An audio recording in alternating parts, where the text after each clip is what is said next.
look at a lot of practitioners, regardless whether you're introverts or not, conversation is becoming a very critical skill set.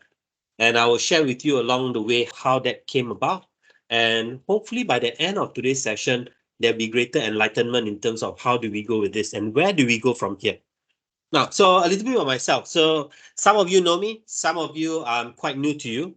Let me just give you a bit of my background. I always tell people I'm still very much a Malaysian, at least from citizenship, and I still speak Malay.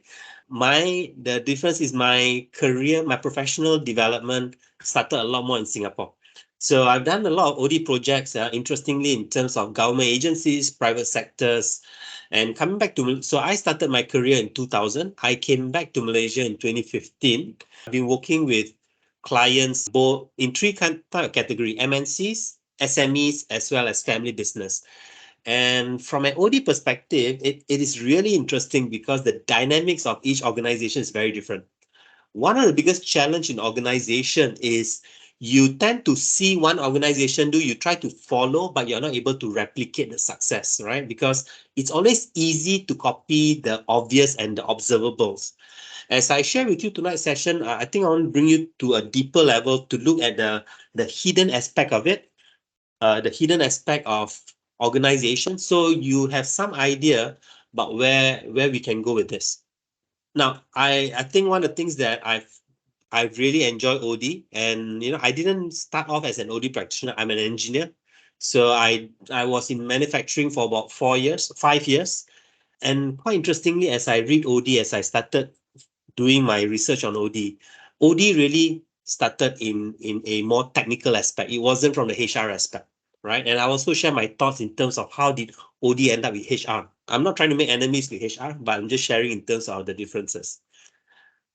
Okay, so what I like to do with you tonight, basically this is going to be about 2 hour session. There's going to be Q&A, there's going to be breakout, and I'm going to get you guys to be able to share some of your thoughts also, because at the end of the day, what's most important in this particular session is really to understand where you're coming from, and I will share with you how getting people to share their opinion is actually at the heart of the OD or spirit of OD, right? So four things I want to do with us today is I want to bring you to have a better appreciation of organizational development. Because if you talk to, or if you're from HR, most people will associate OD with change management.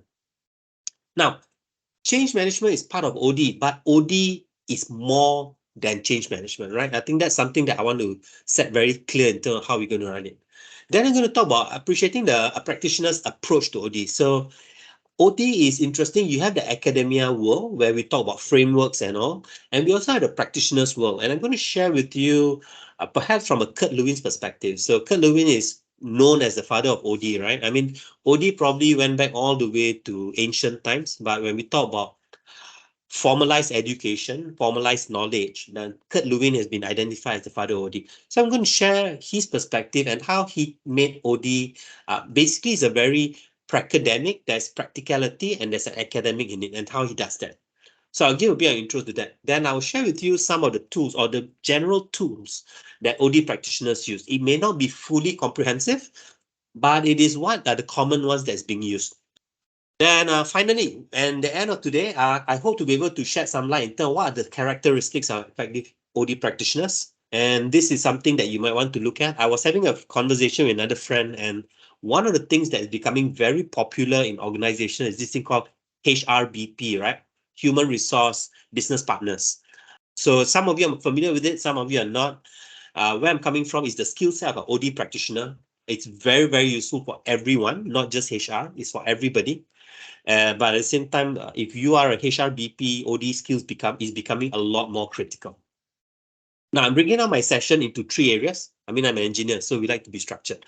So I'm going to start with introducing OD. Then after that, we go in terms of OD action research approach. And this is where the crux is, right? And this is where you're going to see, if you're going to say, is this OD, is this not OD? There are some elements that constitutes what we call an OD project. And then I will also share to you 2 or 3 case studies, projects that I've been involved, 2 in Malaysia, 1 in Singapore, and to show you how OD works and how the different tools are being implemented. And finally, we want to close out with in terms of what are some of the characteristics. Now, when I talk about characteristics, there are three areas that I want to talk about or I want to share. First is the skills, knowledge, as well as the mindset, right? So there are three different distinct area that I will share with you in terms of the characteristics. Are we okay so far? Okay, just thumbs up, right? Because I can't see the chat box not working. Okay. Right. So look at the, if you're looking at my slide, right? We want to start at very basic. Now, if you look at the picture, you notice this little thing, right? Obviously, is what is it? And if you come from my generation, in the chat box, in the Q&A box, let me see whether you know the answer to this statement, right? If a person is a bird, no. It's a plane, no. It's, what's the answer? UFO. UFO. Okay, you're very realistic. Okay, so once again, what makes you say it's a UFO, right? It could be a blip in the sky, it could be a picture, it could be a number of things. So it looks like a UFO, right? But it could be something else. Now, one of the things about OD practitioners, what we like to do is we want to say, how sure are you? What is it exactly? And it brings us to our first dialogue. What exactly is organizational development? So what I want to do is I'm going to bring us into a very simple dialogue, right? One of the things that I do as a practitioner is this thing called sense making. So sense making, it's not a, there was actually a paper written on sense making, but it's not like a module itself that you study. So the very basic of sense making is making sense of the situation. And over here, what I like us to do is to be able, for us to be able to reflect and share with each other your perspective of OD. Because from my interaction with people over the years, I would say all of us have done some bits of OD here and there, right? Some of us may have done full projects, some of us may have done part of it, some of us may just be using an OD tool. So we come from very different background, and sense making is really about getting us to be on the same page, right? So that's what I like to do. 4 breakout rooms. So with 4 breakout rooms, there's going to be 6 people per room.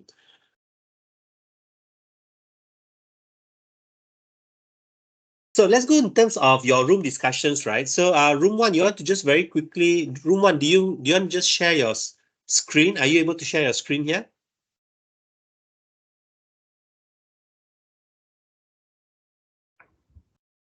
Room 1? Who's from room Not 1? able to share because the button is Okay. unavailable. All right. So maybe you just share with, you just read out and share with us what are your some of the thought processes or some of the comments made for the benefit of everybody. Okay.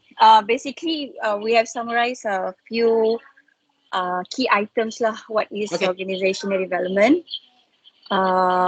Basically, the organization is actually, I mean, the employees is actually the asset for the companies, and it should grow along with the company and align with the objectives lah, the core objectives. What if they don't grow along with the company? Are they still an asset? Of course, they are still an asset, but with certain tools to measure their performance. Maybe the organization will need to have some effort lah in how to grow the talent. All right, good. So part of it is about growing talent. Group. What else? Anything else? It closely related with the change improvement and also process improvement lah from all departments. All right. Good. So yeah, there's the talk about process and change. Good. Anything else? Basically, it's how we can actually grow the company as a whole lah. Requires some sort of metric and also specific tools to measure. Okay, good. So I like the point that you talk about specific matrix, right? So one of the things, if you look at OD practitioners, is we are obsessed with measurement, right? It's not about effort, it's about outcome, right? And I thought that's just want to capture on your point. So today I just finished a graduation program for a client, and when they were presenting their project, there's a lot of conversation along this is what we do, this is what we do. But there was very little conversation about how do I know by what is the impact of doing this? That's one. How do I know this approach is effective? So as we talk about OD, right, you start to realize matrix is very important. The challenge with that is sometimes in the Malaysian culture, talking about results may rub some people the wrong way because we always feel relationship is more important. Would you agree? Definitely. Okay, so yeah, so I will share with you how do we go about some of these things, right? Okay, good. So room 2, who's from room 2? Could you share with us your so thanks once again by Zura, right? Okay. Room 2, any rep from room 2 to share your Hi. takeaway? Hi, Hi. hi. Hi, Niza here, Hi, Niza. representing Room 2, All right. or known as OD Star. Wow, Odista. Okay. Okay. There are 5 of us in the group, Okay. and out of 5, 3 of us have somewhat have some familiarity with what OD is all about in an organization, Right. and 2 have initial, I would say not zero, but very initial knowledge. Yeah. So what we managed to share just now from the 3 that have some knowledge is actually OD plays quite a strong element in terms of organization success because it covers end to end. Yeah. And then it's not only belongs to HR or HR covers OD, but it's actually impacting at the business level also. And Okay, also, one of the input from our team members is that it also plays the strategic planning, yeah, whereby we use the tools. We might not be doing OD in a full flash, but we do use some of the OD tools in our Right. daily work. Okay. And Any particular also, tool do you all highlight? no, we did Okay. not. No worries. Yeah. Okay, cool. Yeah. And then the third that I would like to share on behalf of Group 2 is that we also need to be very alert about the success, whereby it need to be aligned with the vision, the mission, and also the target. So it goes back to the measurement, the KPI, and what are the indicators. So yeah, so that's it from Group 2. Is that, well, should I ask them whether they want to add more? Yeah, anybody else from your team Yeah. wants to add on? Okay. I think that's for add the information that Liza mentioned just now. So for my point of view for the organization development, maybe can focus more on the rewards that given to the people or to the staff that we have achieved the goals and the targets. Okay. Okay. Why do you mention rewards? I think this is for to get a moral support from the organization that have given maybe for the commitment the all out for the business development. Right. This Okay, is my interesting opinion. point. It is my opinion. No, it's fine. I think so. This is where we talk about logic, right? Nisa, you wanted to comment? No, I just want to thank my team members. Thank you. Okay. Thanks so much. And even Rosina, I mean, once again, so this is the beauty of OD, right? It's about understanding people's thought process. So what you mentioned do make sense when we talk about reward. And then obviously we will talk about at a deeper level what kind of reward, right? Individual reward, team reward, internal non-cash reward. So reward is a way of motivation, and I will show you a little bit on that. But it brings out a very important point. Human beings needs to be motivated, right? I think that's a one angle of it. Good. And so see, once that's why I say we are all doing some part of OD, right? So OD is not totally new. It's just maybe for us, it's like, oh yeah, I didn't realize that. Room 3. Can you share with us? Who's from room 3? Hi, Jessica here from room Hi, 3. Jessica. Yep. We had Wei Ling, Priyanka, Aidi, and Hazrin, and we are mixed bunch of people, some from HR, from marketing, and from regulatory Oh, nice. department. Okay. Yeah. So I think some of the things that we discussed was OD is a way to, or is looking at how upper process to improve things in the organization. How do we enhance and improve for better organization delivery? We also had sharing from marketing perspective, in the sense that OD is something that will impact the marketing as well, because it's about change in human behavior and how do you accept changes, new changes, even how you do marketing. Perhaps last time there's you know, you use cold calls, but now you use automation instead, or other mediums. So that's also a type of OD. We also have a feedback that OD is probably a more structured way to look at how you can improve the organization, right? So typically, a lot of people may think it's maybe from structure or just HR perspective, but actually it looks at many things like system, the culture, the talent, and uh, I think a few of us also agree that there's a misconception that sometimes OD is very much on HR part, but actually for an organization to really deliver, or maybe to effectively change, the one or the feedback is important is actually from the line or the business, people on the ground who can really you know, address whatever challenges or pain points that they are facing, and then they are also being the one who can implement the change. So you know, it's much more beyond just say HR function. It's actually covering sort of like everyone should have that responsibility to do OD. Yeah. So I call upon my teammates if they want to add on it. Thanks. Anyone from Jessica's room? Going once, going twice. All right, Jessica, I'm starting to like your team more because you say it's not just HR, and I think that's one point that I do feel that we need to understand. Anybody can do OD as long as they have the right frame of mind and the right tools, right? It is I think part of, and this is where, because I did not come from a HR background, I came from a more technical background, and I realized when I speak to HR practitioners is because in HR education there is a module called OD. But if you deep dive into the module, it's really change management. But you actually brought out another point just from your discussion with marketing and all. So you brought out two highlights. One is process, the other is people, right? And those are the crux of OD in a lot of ways. All right. Thanks for highlighting that. Room 4. Anyone from room 4? Is there any rep from room 4? That would be me and Yes. the team. Yes, Darren. So Yes. hi, I'm Darren. We have a few people in our team. If I can remember their name correctly, we have Evelyn, we have Raja, we have Rizwan, and we have Sal. Yeah.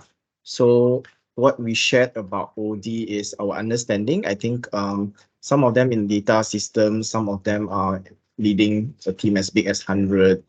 Some are in HR operations. Yeah. So yeah. So I think we discussed. So just to make it concise and add on to whatever the three groups have shared earlier. So we are aligned that the purpose of OD is to improve the effectiveness of the organization, right? So it may not be just a HR thing, it's a business, it's organization, it's a psychology thing, you know, a lot of things. So what is OD? Basically, we are talking about the structure, right? How many layers you have. You can imagine the org chart, the ratio between the job grades, you know, top heavy, middle heavy, that kind of thing, the pyramid. Then we talk about people, you know, people manager, the span of control, meaning to say one manager got how many subordinates. So we found out one of our team member have 100.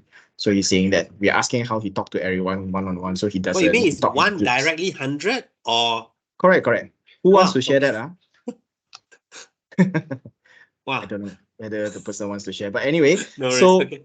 we are also talking about sometimes OD also talk about, you know, things like when business do right sizing, downsizing, you know, nowadays all the tech company now on the downsize, you know, collapse department, function become obsolete, reskilling, upskilling. And then it works very closely related with talent development. So then we talk about part 2. Raja, our team member, suggested that we need to talk about succession planning when it comes to organization development, right? So how to develop the talent to make sure that organization continue to run. So how do we evaluate how far? Okay, the question was how far we evaluate succession in an organization. So we How have three far? people. Yeah. So we have three people sharing, right? So one mentioned that everything goes back to budget. I guess everyone maybe come from different background, right? Okay. So we just take that just to share, right? For open sharing, brainstorming. Yep. Then another person mentioned is related to performance, right? And then someone else shared that is talking about identifying critical position, right? Whether that Mhm. position is impactful, if you lose that person, And then we also need to put the other piece, which is the what do you call that? Identifying talent, right? So Right. you have the definition. Most organizations have their own, whether you qualify based on three criteria like performance, potential, engagement, that kind of thing. Then you want to put the talent into the critical position. So, Ah, yep, that's okay. about it. Hey, thanks. OD Thanks. in 5 minutes. Thank you very much for concising that. And I heard the word succession. What's interesting is on March, we're actually doing a half-day session on succession planning. So those who are interested, take note of that.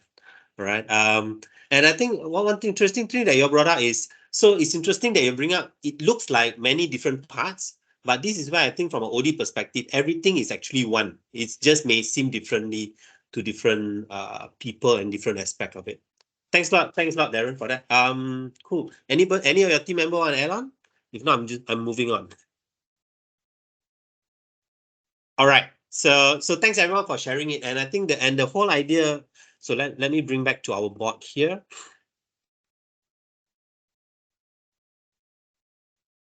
Right. And I think we want to start off, but as you listen to the different ones of you, there are few things that stood out, right? In terms of where are we looking at. So let me kind of bring you a little bit into the history of OD. So it gives you clarity in terms of what's going on, right? And so if you look at it, a lot of the literature actually points to Kurt Lewin.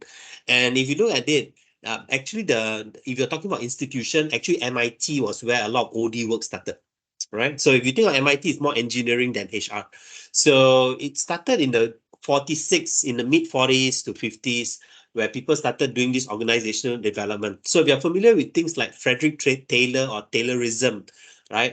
Motion study, time motion study, it was during this period. Now, Kurt Lewin was considered the founding father. And one of the interesting things he did was this thing called group dynamics. So Kurt Lewin was a psychologist, a social psychologist, and he was very fascinated with the fact that academia is doing their own thing, the practical world is doing their own thing. And he brought it together, calling what we call action research. And I'll go into action research a little bit more, right? But so things like McGregor Douglas, if you're familiar with Theory X, Theory Y, it's McGregor Douglas, right? Richard Beckett, if you look at some of the early founding people that we linked to OD, Richard Beckett talked about change management. So a lot of and they are all coming from more manufacturing technical aspect. And the thing is this, back then, the needs of people were a lot simpler, right? The needs of the people were a lot simpler. So so let me just kind of share a story a bit of how OD started. So what happened was McGregor Douglas, he was in manufacturing, and what happened was the factory basically said we want to improve our system. So what they did was, now instead of just going in and then look at the system and fix the system or come up with a proposal, they actually went and interacted, observed how people work, observed the interaction between people. So they actually use information based on what they observe about how the people work and what the management wants. In fact, if you do some of the reading on OD, you realize they almost call it the upside down consulting, right? Because it's called the bottom up consulting because they started with the people and work up towards productivity numbers. So that's how OD kind of got started. And then Kurt Lewin, and then based on that, they work together in terms of group dynamics, right? There's so many stories I can talk to you about it. But fundamentally, when we look at organizational development, the main focus is improving productivity. That's the main focus, improving productivity, but they also recognize people are executors and therefore they actually went in that direction. Now, I'm going to share with you two OD definition that is broadly in the market. And I think if you go to uni and all, these are standard kind of definition, right? Now, what I want you to do is I want you to look at the wordings that so you look for this thing called Academy of Innovate HR. They say organizational development, okay, keywords are critical, science-based process. So some of you talk about structure. To help organization build their capacity. So capacity can be in terms of people to change and achieve greater effectiveness by developing, improving, reinforcing strategies, structures, and processes. So if you look from an OD perspective, it's important to be able to look things from a process perspective, right? Now, ATD, Association of Talent Development. So this is a huge organization in the US. They put it as an effort that focuses on improving the organization's capacity. Now, some of you mentioned just now, alignment of strategy, structure, people, rewards. Somebody mentioned rewards, metrics. Somebody also mentioned matrix, and management processes. Now, keyword, it is a science-backed interdisciplinary field rooted in psychology, culture, innovation, social science, adult education, human resources, change management. Wow, so many things, right? Now, so if you actually take this definition, it actually breaks down into the key components. But when you read it, it's very overwhelming. Over here, when you talk about science-backed interdisciplinary, it means as OD practitioners, you need to be familiar with frameworks. Coming back to Malaysia, when I work with people, I realize most people don't like frameworks because the thinking is framework is theory. Now, as an OD practitioner, theory is our baseline. That means when we want to start something, we look which theory, and then from that theory, we do our adaptation. From that theory, we do our customization.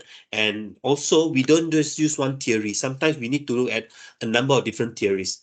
So I would suggest if you guys are like HRBPs and OD practitioners, you want to familiarize with frameworks. Right? I'll share with you some of my favorite frameworks. Right? So this is where we talk in terms of the definition. Now, these are definitions that has been written long ago, but let me contextualize that a little bit. Now, there's this article called The History of Action Research. So you Google this, it talks about OD in terms of 3 different ways, right? And what's interesting, they actually match it to Maslow hierarchy. And this will be interesting if you are dealing with things like multi-generational issues, you will start to see this as very, very interesting. So the first wave in OD talks about the scientific technical view of problem solving. Now, if you think about it, this goes back to the 40s, 50s, 60s, where knowledge was very minimal. Those who have knowledge are the better ones. If you're working in a factory, you just listen to the more knowledgeable ones. And if you link this to Maslow, you actually, those days, it's all about putting food on the table. And therefore, McGregor Douglas, Kurt Lewin, the things that they were doing was very much the first wave issue, which means simple problem solving. I just need to fix the process. People follow the process. Very much a manufacturing line approach. Right? So that was the beginning part of how OD started. Very much physical things that we can do. Now, the second wave, that means I think this is probably in the 70s, 80s, 90s, it became practical deliberative action research, which means there's a lot of conversation, dialogue, a lot about what's the right thing to do. Now, this is where society has evolved, and probably these are where your Gen Xers and all, where the focus of OD is always based on frameworks. So for the first one is very much the expert tells you what to do. The second wave is very much in terms of using basic theories, frameworks, very logical approach to change. So in second wave, it is a logical approach to change. Now, the third wave, and I don't know whether you agree with me. If you agree, you do a thumbs up. Today's third wave is beyond just logical, it's more emotional. Would you agree on that? A lot of the challenges that we face at work is a lot more emotionally it's more emotion that takes place in the workplace, right?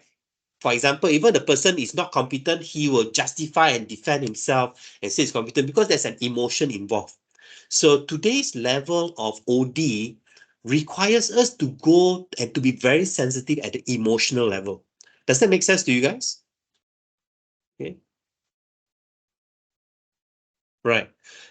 So where am I coming from with this? So one of the things that we need to recognize today as OD practitioners, it is not just about head knowledge. It's not just about you must do this, you must do that, you should do this, you should do that. The question that we need to be asking people is, are you okay doing that? Or what is the difficulty in doing that? So it's a lot more relatable. It's a lot more about, let me understand your challenge and I will work with you to address those challenges. In comparison to second wave of, this is the right way to do, we have thought about it, please execute it. So there's a shift, right? And you notice with self-actualization and self-esteem, I think while we talk about rewards, actually a critical aspect in today's organization is recognition. Um, Financial benefits important. In my opinion, in Malaysia, I think the base salary is a little too low, which is why people are still talking about money, right? And yeah, so the base salary is too low, it's below the basic needs. So that is why people are still jumping jobs, right? In order to get that pay increase. Now, where am I coming? So I'm simplifying OD, and this is how I practice OD. This is how I work with OD. We are looking at basically 3 areas when we talk about OD, and it encompasses everything that you guys do. You notice I've kept my definition clean and simple because I like to simplify things. It makes the mind a lot easier to work. Organization is about solving complex problem. So the word is complex problem with people in mind. Now, why I say people in mind, it really depends on organization. When I work with MNCs, I have to consider multicultural aspect. I need to consider how do people from America work. I need to consider how the Dutch work. I need to consider how the Singaporean work. So I need to have a much thought process of the people element. We talk about personality. Somebody talk about personality just now. Yes, personality is one aspect of it. There are other factors. We talk about, I think quite a lot of people talk about multi-generational, but culture is also a very, very important aspect. So I have that issue when I work with MNCs, global team, especially those who are working remotely. Then if you're talking about people in mind, you're talking about local SME, right? Malaysian-based company. And these are probably your first generation, may not be your second or third generation where the children are more educated looking at numbers, but I'm talking more first generation. You realize with SMEs, where the founder who started the company, very relational, the focus is a lot more about loyalty. You know, even a person not performing, they will keep the person. And therefore, when we say people in mind, we need to know how to take care of this person and make changes without making them feel threatened, right? Um, so that's when we talk about people in mind versus uh, startups. In startup, it's very founder driven. And obviously the founder will hire people that's purely aligned with them. He don't like, he will push them out. So people in mind really differs, right? Really differs in terms of your dynamics, your relationship, your culture, the thought processes, which is why nowadays there's a lot of companies focusing on core values, because core values in a way is trying to align people in terms of their thought, their thinking. And the third one, operating in a system. Okay, now the reason I say operating in the system, we need to understand an organization is a system. Now, what is a system? Simply put, a system is one where everything in the system is interconnected. So you turn one gear, it affects the other gear. So that is what it does in a system. The problem with system is some effect doesn't show up until later down the road. Let me give you an example. Let's talk about rewards, right? If you start, so let's talk about. So it's quite interesting. I was working with some organization, and in their organization, they do not let the people know that they are identified as high potentials, right? And when I ask them, why don't you let the people know that they are high potential? The answer is because if they know that they are high potential, they will start to behave a different way. Right? I don't know where you are looking at, but from me, it didn't sound logical. But from their perspective, they were very cautious about people doing things sincerely. So the thinking of a sincere behavior is I will change even though there is no reward. But when we look in terms of people in mind, and when we look in terms of how people work, the motivational factors, you realize if you know that you're high potential, you become more alert, you realize that you're on a special bandwagon, right? You will do that.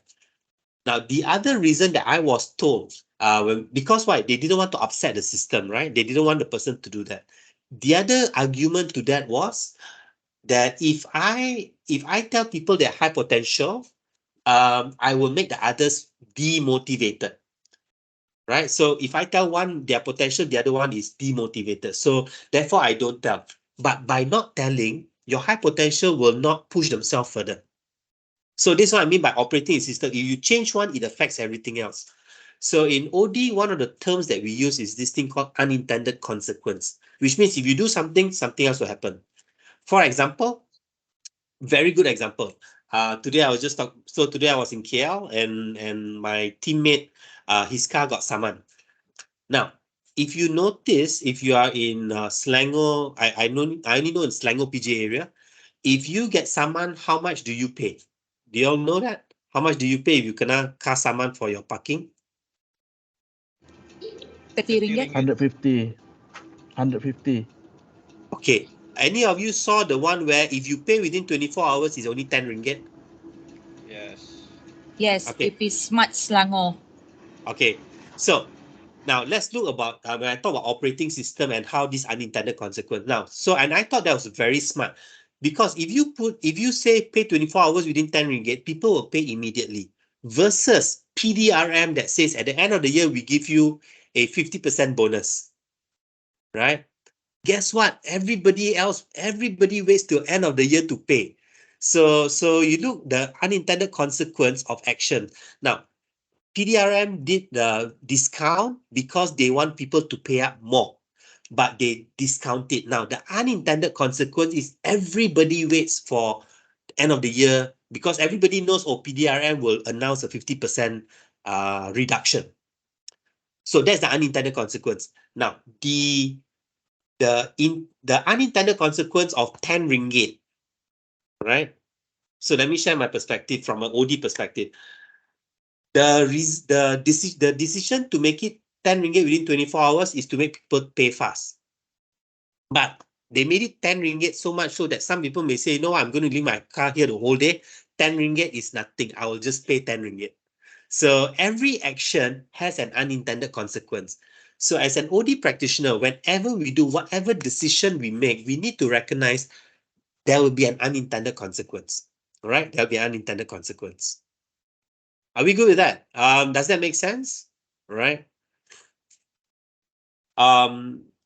Any questions so far? If you have question, you put a Q&A. Right? Now I'm just going to share with you what is a complex problem, because I did use the word complex problem. And you know, a lot of people always say, oh, complex problem, but what does it mean? So very quickly in our time together, complex problem changes, which means, for example, if as simple as if you are improving yourself and changing over time, right? Let's say you are trying your best to do something for your boss and you are already progressing, but along the way, your boss comes and says something nasty to you. That will actually change. So an improvement is never static. It's not a straight line. So we need to recognize complex problem is one. Just because the trajectory looks obvious doesn't mean it will keep on going. It could actually stop, move back. So that's what we call complex problem and changing over time. The next one is multiple stakeholders. So this is one of the fundamentals. Complex problem is when you have multiple stakeholders, which means, so for example, typical example would be training, right? If you think about it, one of the major the stakeholders is not just the learners who coming for the workshop, it's also the managers, it's also the clients, customers that they're working. So question is, are we, when we are solving problem, are we thinking of the different stakeholders or are we working one stakeholder? So if the problem is only one stakeholder, then no issue.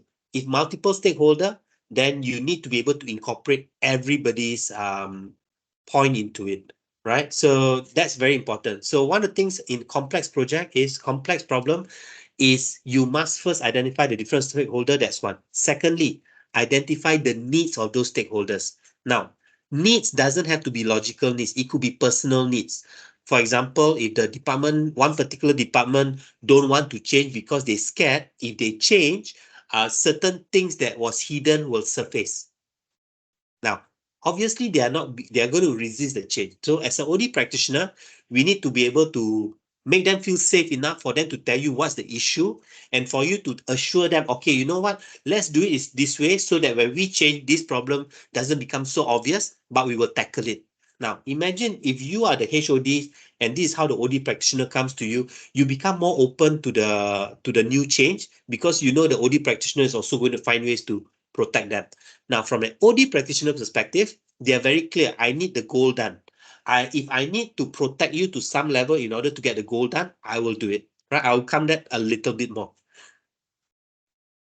Time delay between action and results. So as I was sharing just now, doesn't mean you do now, tomorrow it happens. Sometimes you do now, it'll happen 2 years down the road, right? And this is a common argument in leadership. If you do now, what will happen? For example, if you invest in social media, what's the ROI? Very hard to quantify, but you can actually see it further down the road. It cannot happen in 1 month. Feedback effects causing unintended. I shared that just now quite a fair bit. Accumulation and history dependence now. So complex problem is this, right? So imagine Lazada. They have just did a layoff. So we all know about the Lazada story, right? Lazada has just did a layoff.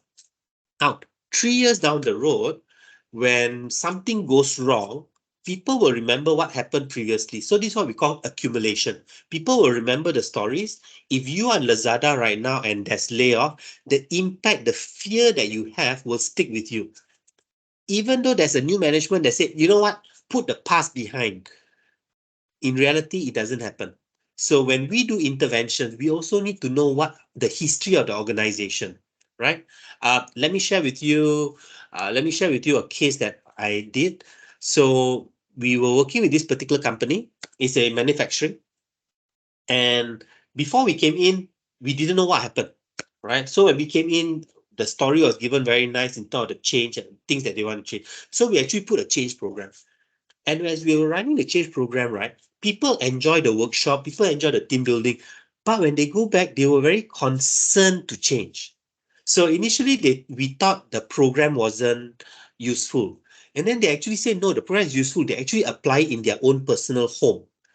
But they actually said the trust between management and them was broken a long time back.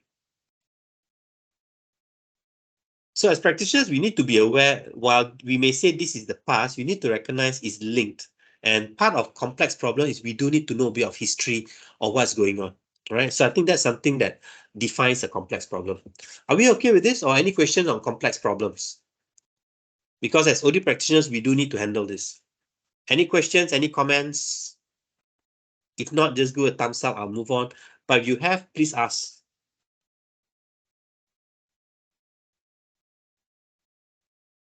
Okay, right.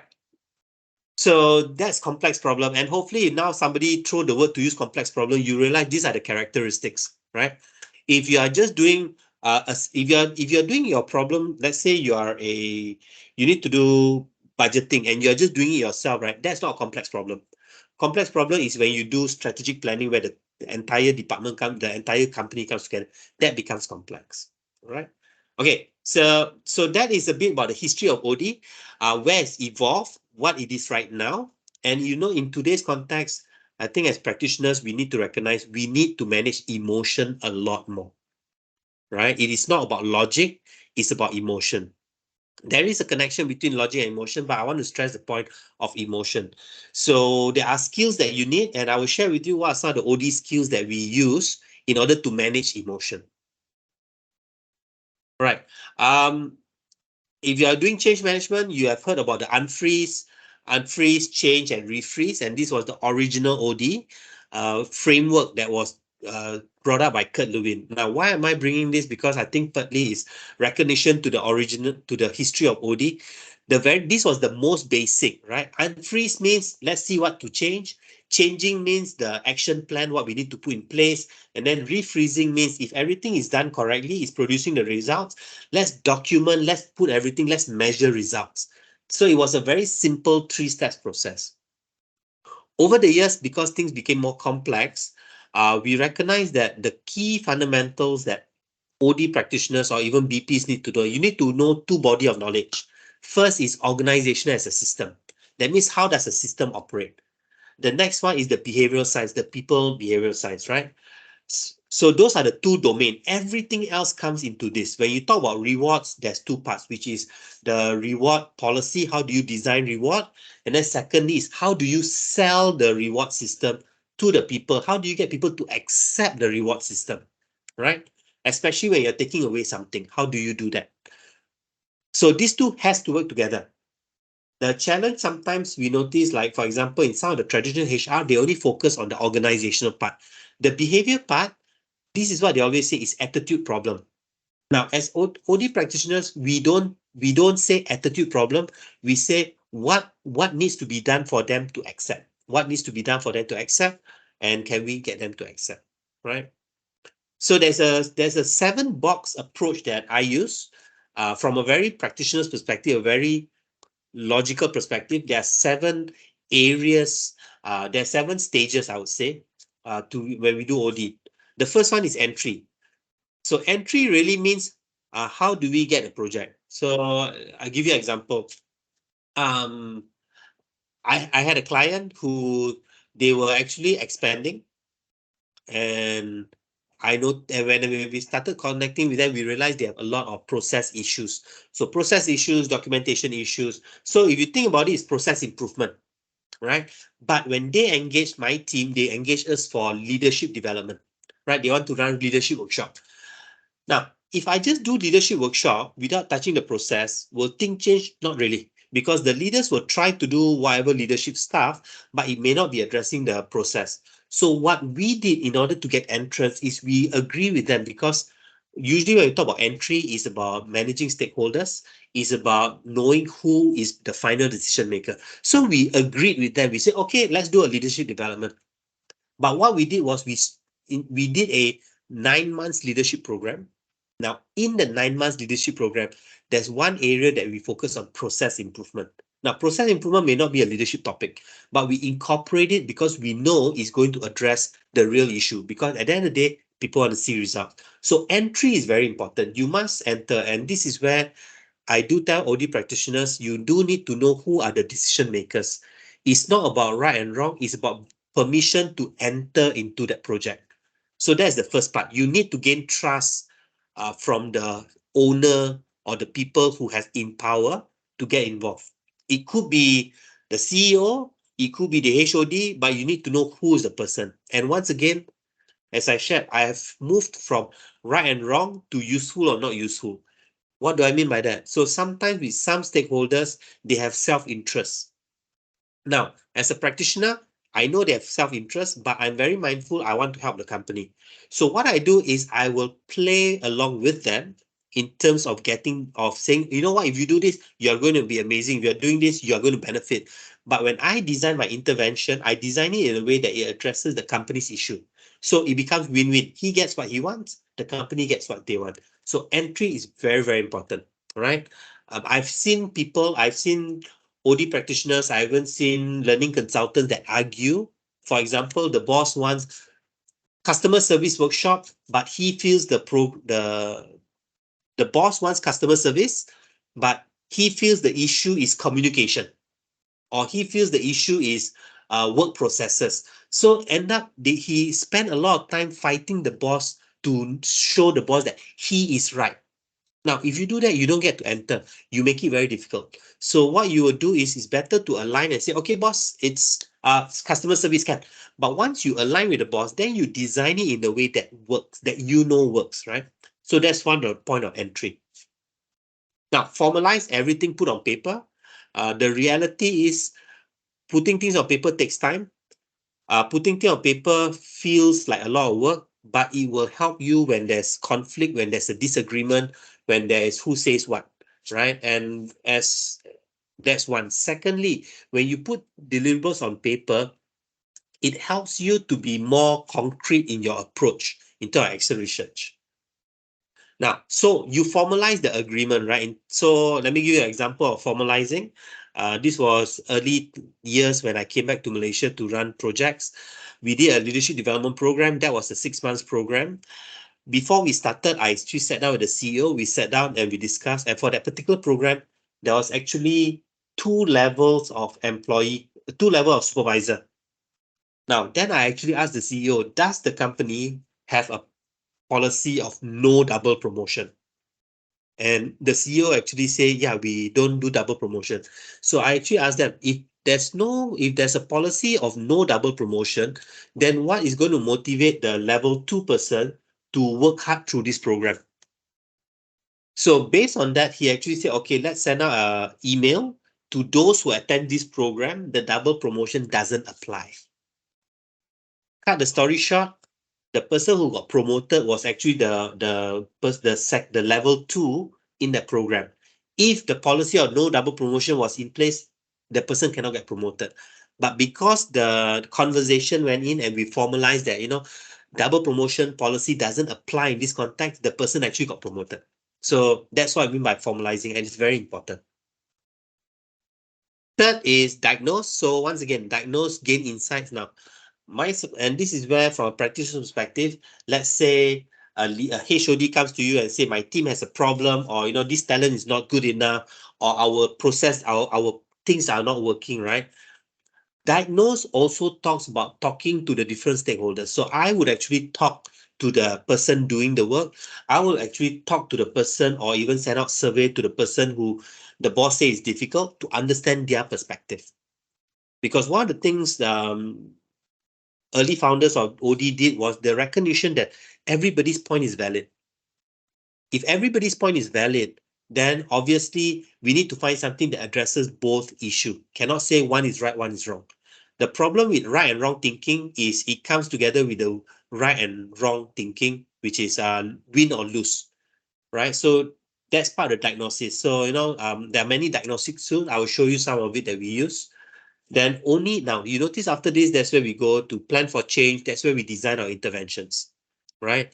It could be a training, it could be a process dialogue, it could be a large group, and so many ways to go about it. Then you execute. Now, execute, you need to evaluate. So, for example, if you are doing a large scale project, let's say you are doing a core values project, right? And part of it is you want to know how many people attend for each session. So you must measure, you want to evaluate every activity. If you're doing a survey, you want to see how many people are filling up. If only 10%, then people are not open to survey. Then you need to ask the question, why are people not open to survey? So let me share with you another example. I work with this client. Prior, in the early days, they used to send out survey using a system, using an email, and the response wasn't good. Later, they found out, because the response wasn't good, they started asking questions, and they found out people know when you do it via email, it's traceable. That means the management will know who gave the answer. So for about 2-3 years, they were doing that. I couldn't, and finally he started talking to people, and people actually share the concern of being traced. That people will find out, the management will know who said what. So what happened was, later on, he decided to say, okay, let's just do a survey. Basically, he sent out a survey form through Google, and he made it very clear that feedback is anonymous. Feedback is anonymous. Now, because he did that, right, the participation rate in the survey went up tremendously, right? Now, how is this linked to evaluate? The evaluate means you must always ask, is it hitting? If he didn't evaluate the effectiveness of the survey, he will just take the 60% respondent. But because he evaluated and realized it was not good, it forced him to change how he does his implementation. So that's evaluation. And the final one, exit. So obviously, we need to remember, we are not part of the business. We are not in the business. We are working with the business. So when we do, we always have to come to a point where we hand over to them. That means either it's documentation, or you walk them through it, or you show them how to do it and let them do it themselves. The problem, if you don't do that, they will always come back to you to do it. And if you move on to another project, you have to toggle between both. Right? So we do need to do a proper handover for project basis. Now, this is where there's a difference between OD consulting and management consulting. So management consulting will be like your Boston Consulting Group and all, where they will bring in a team, they will run the whole project. After they run the whole project, they will summarize everything into a report, and then they pass back to organization, and then that's it. And then a lot of companies that I've worked with, they get a report, they don't know what to do with it. right? They say, oh, you need to improve culture, but they didn't tell you step by step how to improve culture. Now, that's management consulting. In OD consulting, the major difference is from the beginning, from the entry, the formalized point, we actually work with an internal, almost like PMO office. So we will work with the client's team to be able to execute, so that when once the contract finishes and my team exits the company, the team that I'm working with will be able to continue what we do. And I would say that's one of the significance of OD consulting. Now, if you are an internal person, it's the same thing. Once you work with the business, you need to start figuring out how to get the business people to take over whatever you're doing. If you don't do that, then it becomes your job for the rest of your life. And if you find it, you get stuck, right? So you do need to find ways to do so. For example, train some of their people, train some of their assistant manager to take on what you're doing. As well, then you need to groom them to do that. Right? So these are the 7 stages, 7 areas where we do OD consulting. We need to be able to be clear on that. Are we okay with these questions? Any questions? TJ has questions. Hi, Zach. Hi. This is TJ. Yep. Hello. Hi. Yes, yes. Hi. Looking at this process, right? Evaluation of the success of the plan. Right. Normally, it takes some time to actually realize the results of the intervention. Yep. Especially for external consultants like you, right? Right. Do you wait for the results, or is that being measured by the PMO office? Because I can't imagine you having to wait and see the realization of the interventions that they have put forth. What's your view on this? Okay, so I don't know whether you can give detail. Let me give you how we do it, right? Evaluate. So when I run a leadership development program, we actually interview their managers midpoint of our program. That interview with their manager gives us feedback whether the training that we have been doing is being applied. So when we talk about evaluation, it's not about results. It could be evaluation of activities, take-up rate, adoption, acceptance. So it's about something that's happening because of that. I don't know whether does that answer? Well, you're saying the whether or not it's feasible, the whatever that is proposed is feasible to be conducted. That's what you meant, right? Evaluation, not really on the results, the success results of whatever you're trying to introduce, right? Because that will take time, definitely. It will take, Yes, correct. So, correct. So whether this that evaluation is of the individual intervention. It may not be the whole thing. Right. Where Understand. we are coming from is whenever you do an OD project, you notice there are a number of different tasks. What you want to do is to evaluate each task. Right? Whether that's So doable or not. Okay. Yeah, correct. So, Because I as think in simple, reality, if you're an Yeah. internal OD practitioner, right? You would want, for example, there's an issue in the process issues, for example. all right. So you would want to push up the PCE cycle to be more to increase the PCE, for example, process cycle Okay. efficiency. That takes time, isn't it? Like a few months, 2-3 months, and you go back and see whether that it works or otherwise. So Agreed. yeah. But what you can measure is the progress of how people are implementing and are they doing it. Because Right. if you have it, but people are not practicing it, means the impact is not there. Of course. Yeah. Yep. All right. Thanks. So I think it's about leading and lagging indicators. Yeah. Thanks for that. So yes, over here we are talking about individual intervention you need to measure, and then if you're familiar with leading and lagging indicators, it's really about what are some of the in between. Don't wait for the end, right? So for example, when we say, oh, you know what, we want to go social, we want to go online. Online means we want people to come in, right? So obviously, some of the thing is the video getting any hits? Is your TikTok video how many viewers? That itself is an evaluation. It doesn't mean that you have high viewer means that you will get leads, but if there's no viewer, guarantee no leads. So that kind of evaluation. Right, are we good? Any questions? I would like to ask a question. Yes. Sure. So, organizations, right? Some maybe bigger ones, they have roles like process improvement team, operational excellence. Does it not sound like an overlap with this OD role? It's in a way it's being detached. It is kind of, if you look at it, there is an overlap, but because of I guess either legacy or people see differently, so they are detached. So as a practitioner, then our job is to make them be friends and work together. Does that make sense?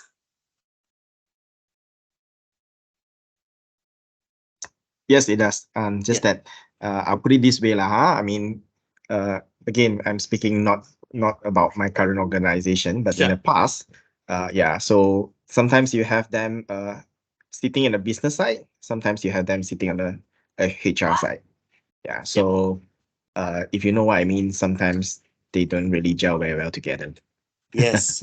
And that's the biggest challenge when they don't communicate, right? So we talk about, so you notice just now when I show you Kurt Lewin, right? If you look at this, right, the part is feedback. Everything is about feedback. When people are not talking, there's a break in the system. Now, when there's break, then there's redundant work, right? Which is what I think we are talking about. So really, you notice in an OD environment, communication feedback is really, really critical. And if people are, and I would say, remember you now mentioned emotion. Our job today is a lot about bringing people together, making sure that they can work together, even though their personality clashes, right? That's part of our job. All right, good. Anyone else? Any thoughts? Okay. Okay, so do this for me in the Q&A box. Can you indicate what is perhaps one takeaway or what something that become clearer for you having looked at this seven boxes thing? If you can go into the Q&A, just indicate your statement. What are something that became clearer for you or something that was useful for you having looked at this approach of action research? Okay, I believe you guys can access the Q&A box. So please help me with that. Yeah.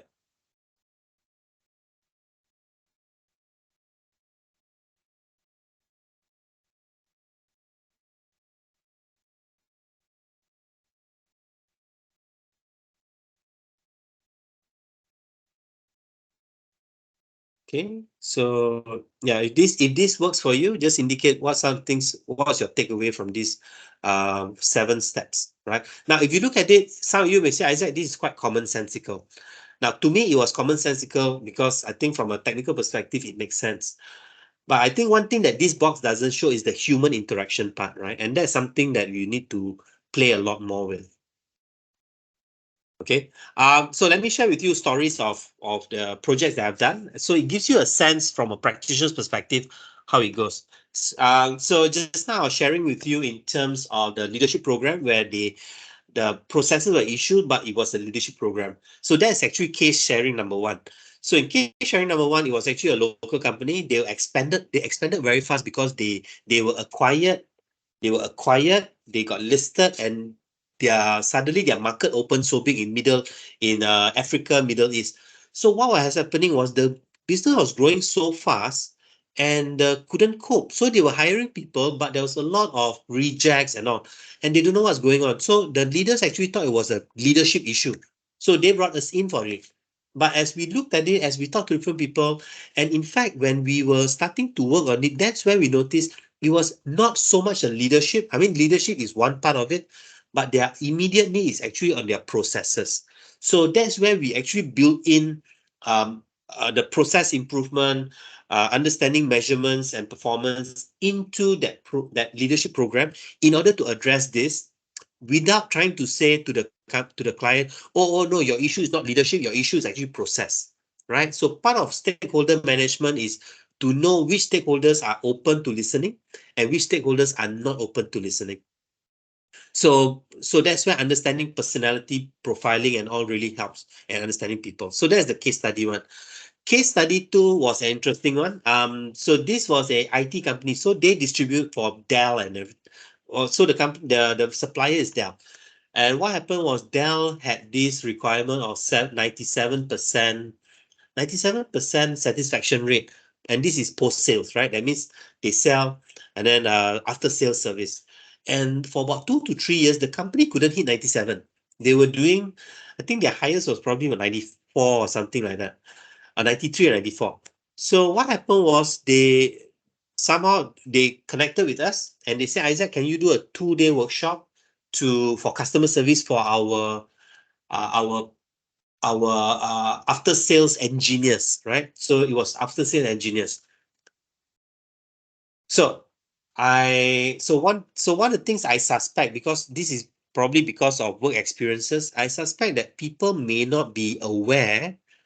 I was wondering whether people understood the service process, because from my background, process drives behavior.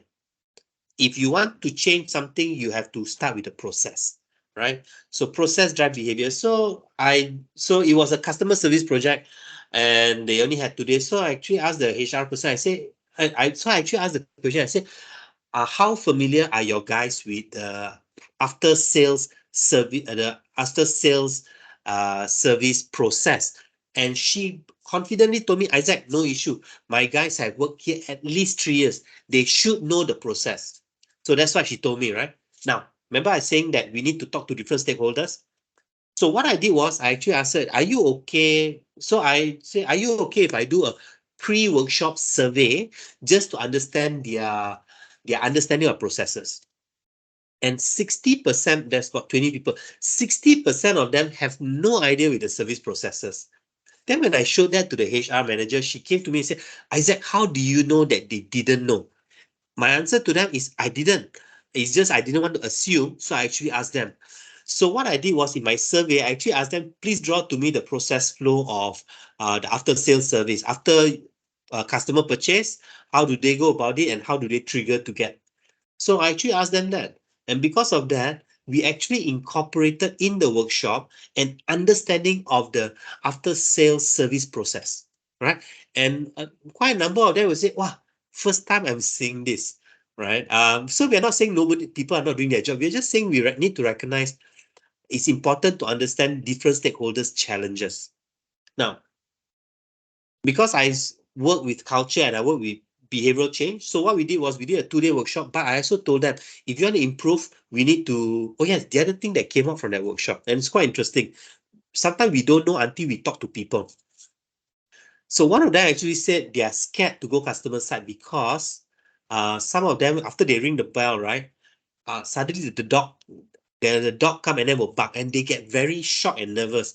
And when they are shocked and nervous, they don't know how to interact and they become very jittery when they're talking to customers. And that actually affected their after sale, their servicing quality. The dog barking actually affected them. So as simple as that, we actually work with them in terms making into a standard practice where you go to any house, press the bell, take a 4-5 steps back and wait, so that even the dog come, you are not so shaken. And surprisingly, during the mentoring session, they actually shared that actually helped them a lot to stay calmer. So when they interact with the customer, see, so notice as a practitioner, we always need to see everybody's perspective. So that was an interesting thing about the dog barking. So as simple as go, press bell, take a step back. So that went into our customer service workshop. So what we did was we did a 2-day workshop plus I think a 6 mentoring sessions. So the mentoring session is basically helping them to apply. And I'm happy to say by the 4th session, they actually hit a 97% the satisfaction rate. So they were very happy with it, right? So this is what we talk. So now entrance point. So it's important to know that to work with a client, even if you're internal, you also have to remember, even though you're an internal consultant, your customers or your internal customers, they always will feel they know better, right? And as OD practitioners, we don't need to fight who's right, who's wrong. All we need to do is I'm here to fix an issue. What is the best way to work about it? If the client is egoistic, play to the ego. I would say that. Play to the ego. If the person feel that he's great, you want to say things, oh yeah, I think your way suggestion is great. I'm just wondering how do we do this or how would you handle this? So the languaging and the way we manage them is very, very important. So these are 2 case studies. Now, I mentioned to you about systems. So I use a Burke-Litwin model. If you're not familiar, please do go and find this out. This is useful if you're doing change management, if you're doing culture work, change a culture, especially if you're doing culture work, right? This is an interesting model to use, right? So it's called Burke-Litwin model. Unfortunately, Burke just passed away, I think, during COVID, right? There was a good video that he shared about this particular model.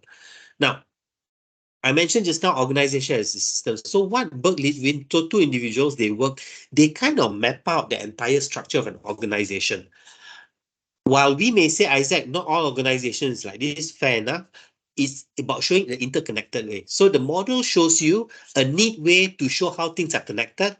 It shows you a change at the higher level will affect the bottom level, and feedback and alignment is the key to success. Now, when Burke-Litwin do this model, if you look at the bottom, the word motivation. So Burke and Litwin, they actually wanted to find out what motivates people.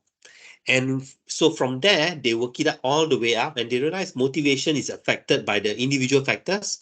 Individual factors are affected by the operating factor affected by the strategic, and strategic by external factors, right? So he mapped out this whole thing. And today, for example, if you look things like organizational culture, if you look at the top right, organizational culture, if you're going to change a culture, it will affect leadership, it will affect system and policy. Now, when you affect system policy, it will affect structure, it will affect management practices. So this is what we mean. And the reason why I highlighted this is because I work with some clients where they say, Isaac, we want culture change or we want core values workshop. And their idea of core values workshop is a 2-day team building. Now, if you just do that, right, does it affect the system and policy? Does it affect management? Does it affect structure? It doesn't. And what happens is after they go for a 2-day core values program, they come back, everybody's on a high, everybody say great, they can quote to you the core values, but they don't know how to put it into application. Or the old system will win, right? So old system will always win. So it's important looking at these factors, you want to realize if you're going to change something, something else has to change. If you look at individual factor, work, unit, climate, so that will be almost like departmental level, right? Departmental level. So for example, if the change only a department, then you don't have to talk structure, policy and all. You just talk about individual skills and needs and values. But if you're going to say organization level, then you're looking at operating and strategic. So this is how you look at the model. Now, let me share with you how this is done from a project that I did in Singapore. So when I was in Singapore, I was doing consulting. And we work with an organization called IRAS. So IRAS is Inland Revenue Authority of Singapore, equivalent to our LHDN, Lembaga Hasil Dalam Negeri. So the management wanted to be very customer centric. So if you guys are thinking about, oh, customer centricity and all, so this is something that you might want to think of. So what they did was, it was a tax department. So what happened was in IRAS, there was 5 tax division: personal, business, GST, land, inheritance. So they have 5 different businesses. Now, what we did was we first had to collect data. So part of OD is data collection. So we did things like focus group, phone survey, in-person survey. So phone survey, so the consulting company I was with, we actually have a market research team. So they call the survey and all. Focus group, we actually did that more with the business tax people. So we call them over. Now, in order for you to get external people to come, you need to incentivize. So obviously, you give them like $50 voucher for coming for the focus group, right? So you must think about how do we get people to come. Then in-person survey is when a person comes to the building to pay their tax. Somebody will be there to have a clipboard and do the survey. So we collected data. Now, after we collected data, we actually went away with a retreat with the senior leadership team. That's why we did strategic planning with the senior leadership team. Now, based on that, we define what are the values, what are the service values that will actually drive change in the organization. We call the project the IRAS Desired Experience. And we had 6 values, 3 Ps and 3 Cs. I still remember the 3 Ps. So 3P and 3 Cs. So that is where the senior leadership got involved because we need their approval. So after we did the strategic planning and we did the mapping and everything, then the next level was we went into the operational level.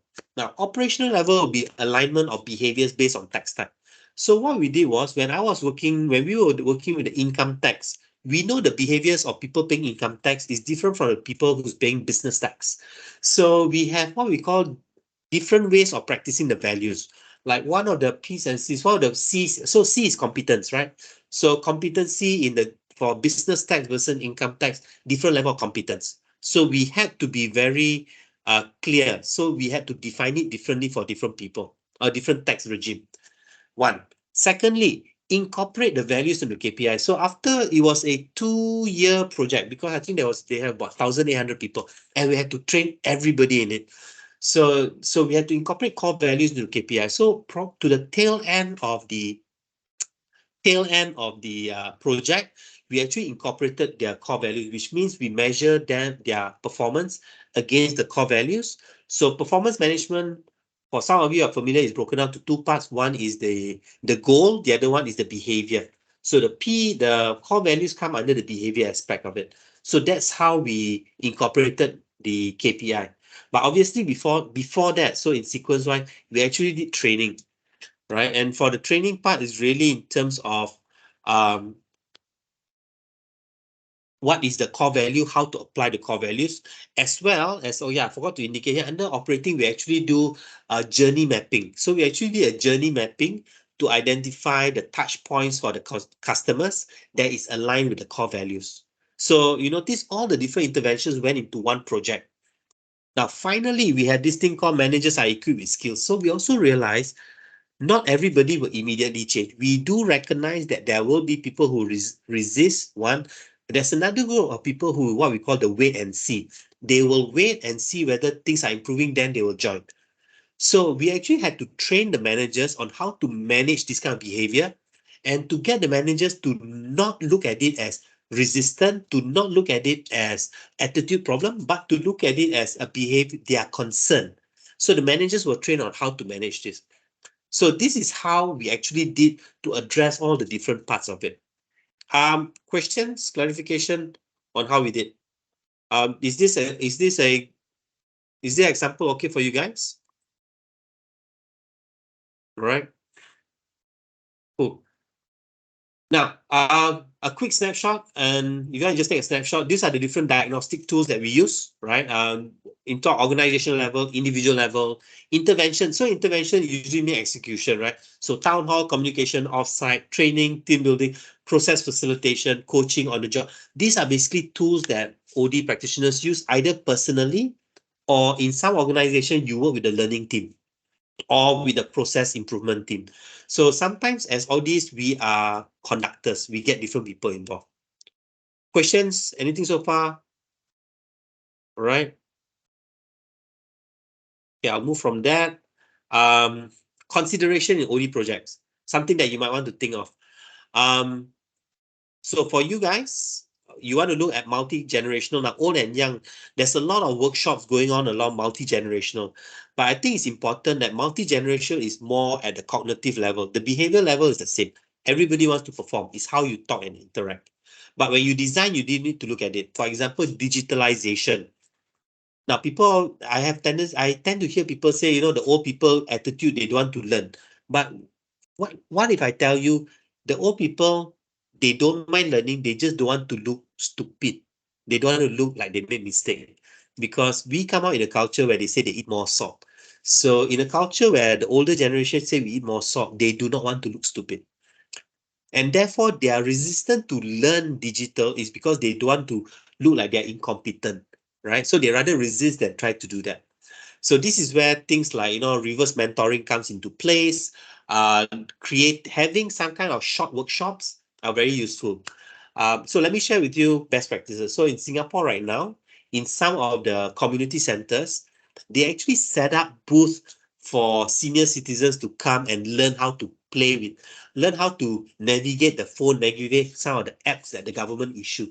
The reason is because people need someone to guide them, right? So it doesn't mean that older people don't want guidance. They want guidance, but they do not want a guidance that feel as if they don't know, right? So that's how you do for digitalization.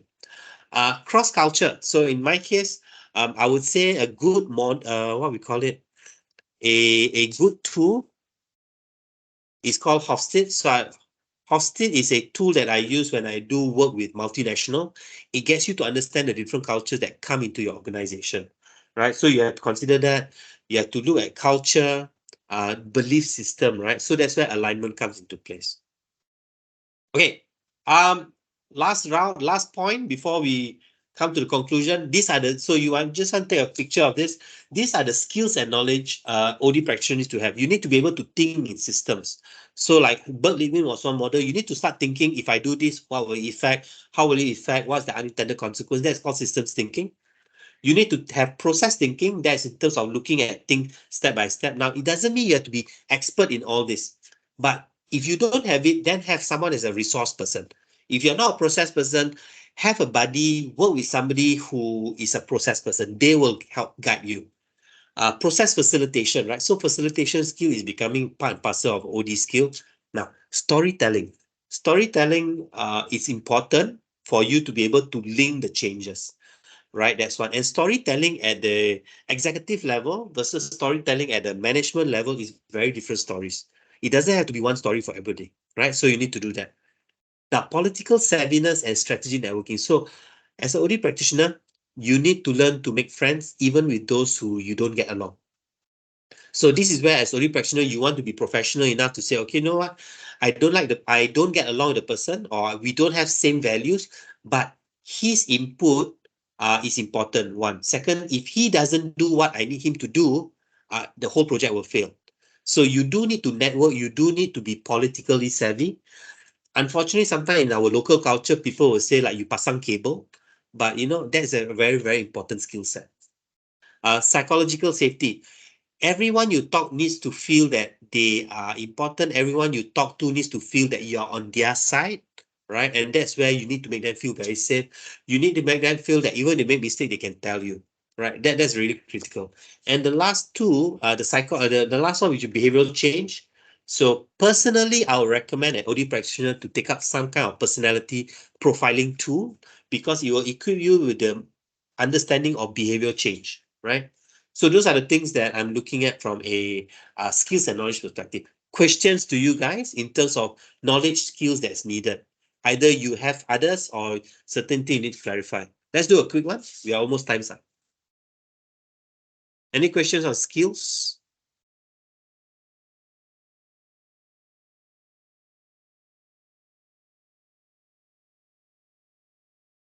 Yes, no. Is this okay so far? If you're okay, can you just give a reaction so I know that this is okay for you guys? Right? Isaac, Nisa Yes. here.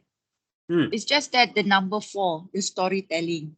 Yeah. You know, coming from a technical background, try to put a humanized story in terms of process change is quite challenging for me. Okay, so if I may, right, I think sometimes the challenge is more personal because we feel like we are dumping down.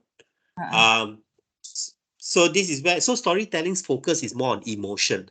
So it's Yeah. not so much about factual, it's more about tugging on the emotion. Yeah. Yeah. So that's so it's something that as practitioner we need to say, you know what, this is not what I like, but if this is what I need to do, maybe I don't have to do storytelling, but I get somebody who loves to do storytelling do it on my behalf. That's also fine. Yeah. And also the using word choice, whereby you need to relate to them. For example, if the audience today in the morning you are talking to the finance folks, yeah. Yeah. So they need to hear some of the jargon, their daily jargon, and then in Yes. the evening you will be talking to the health and safety folks. So you know, one of the things that we need to be aware is that our presentation should not be a cookie cutter. We need Yep. to somewhat customize it to the audience. Agreed. And thanks for bringing up that part. So it was interesting because it reminded me of another project that we did in Singapore when I was in consulting, where we work with hospitals. Like, for example, doctors only will listen to another doctor, right? So even like engineers, like the reason I do well with a lot of manufacturing when it comes to leadership training is because I'm an engineer. So they feel like, oh, this guy understands us. So it may be a bias, but it works, right? So one way we can go about it, like what you say, maybe you partner with someone. That's what we call partnering, right? You can partner with somebody to do the storytelling. If the jargon is something that you're not familiar with, Or in a lot of consulting bodies, even when we were actually trained to use jargons because we reckon, and it's quite interesting. The minute you use the jargon, people listen and agree to you. So I think that's a very good point, Lisa. Thanks. All right. Okay, so these are just mindsets part about it, right? And I think this is more internal. The one just now I showed you was more skills that you can acquire. These are more internal in terms of managing your personal bias, right? For example, I'm just giving an example, right? Let's say you believe in loyalty. That means, one man and one wife, right? But then you notice another person, he is married, but he is also womanizing. Now, it may go against your personal values, but when it comes to work, you need to be able to say, okay, fine, that's him personally, but I really need to work with him because job is important. So you can still talk about family stuff, right? Because you know he has a family. You can still talk about family stuff. You can still talk about other stuff. But most important is to recognize that, you know what, I just need to get the work done. So that's part of managing a bias. Everybody's view is true from their perspective. Recognize the interconnection. So that's where stakeholder management comes in, right? Listen to unspoken and unspoken voices. Always remember, everybody has a view. So these are some of the thought processes. People are more emotional than logical, right? In order for people to be willing to work with you, they need to feel safe. That goes psychological safety. All right. Now the last one, group behavior is not a collection of individual behavior. So if you talk to two different persons, both say okay, but when you talk to them together, you realize there's a different dynamics. So you need to ask, is your context group context or individual context? So that makes a lot of difference. So that's what I have for us. Any questions, any comments, anything for you guys? We have come to the end. Sorry, it was a lot of information, but I hope the stories was helpful in terms of having a better understanding. Comments, questions?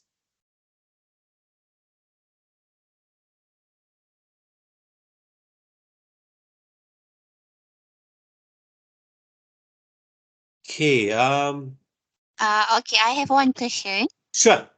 Okay, how can we deal with, let's say, within our organization, there are some introvert and extrovert kind of people.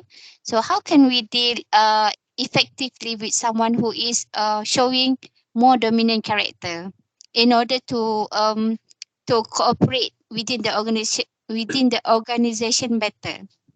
What was the context? What do you want to achieve? The harmony during the harmony and also the collaborative within the organization. So it's a situation where you want them to work together, but without any conflict, but then there's one flow very dominant. Is that what you're saying? Exactly. Okay, so part of it is also, I would say this, best practice wise, is to actually get everyone in the organization to do some kind of personality profiling, because it gives a conversation.